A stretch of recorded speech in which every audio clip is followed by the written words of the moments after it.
កូម៉ាឥណ្ឌារាប់រយនាក់ធ្លាក់ខ្លួនឈឺបន្ទាប់ពីញ៉ាំអាហារថ្ងៃត្រង់ដែលមានពស់ងាប់ក្រុមអ្នកឃ្លាំមើលសិទ្ធិមនុស្សឥណ្ឌាកំពុងស៊ើបអង្កេតករណីកូម៉ាឥណ្ឌាជាង100នាក់បានធ្លាក់ខ្លួនឈឺបន្ទាប់ពីទទួលទានអាហារថ្ងៃត្រង់ដែលមានពស់ងាប់គណៈកម្មាធិការសិទ្ធិមនុស្សជាតិ NHRC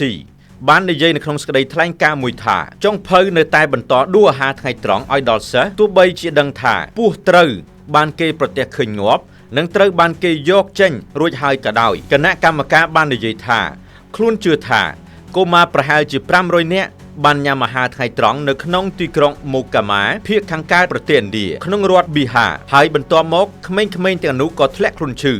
អ្នកស្រុកបានបិទផ្លូវតវ៉ារកអ្នកទទួលខុសត្រូវគណៈកម្មការបាននិយាយថាប្រសិនបើឧបទ្ទហេតុនេះជាការពិតវាជាការរំលោភសិទ្ធិមនុស្សរបស់សិស្សហើយបានអំពាវនាវឲ្យអាជ្ញាធរចេញរបាយការណ៍លម្អិតក្នុងរយៈពេល2សប្តាហ៍រួមទាំងលទ្ធផលតេស្តសុខភាពរបស់កុមារផងដែរកម្មវិធីអាហារថ្ងៃត្រង់ដោយឥតគិតថ្លៃត្រូវបានណែនាំជាលើកដំបូងនៅក្នុងទីក្រុងឈេណៃ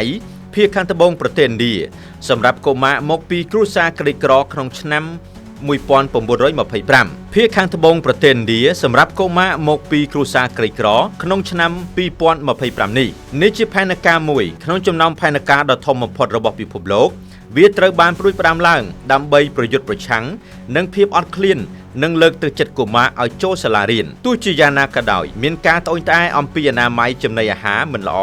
ក្នុងឆ្នាំ2013អាហារគ្មានអនាម័យអាចជាមូលហេតុនៃការស្លាប់របស់កុមារសិស្សានុសិស្សសាលាចំនួន23នាក់នៅរដ្ឋប៊ីហាប៉ូលីសបាននិយាយថាការធ្វើតេស្តតាមបែបវិទ្យាសាស្ត្របានរកឃើញកម្រិតពុលខ្ពស់នៃថ្នាំសម្លាប់សត្វល្អិត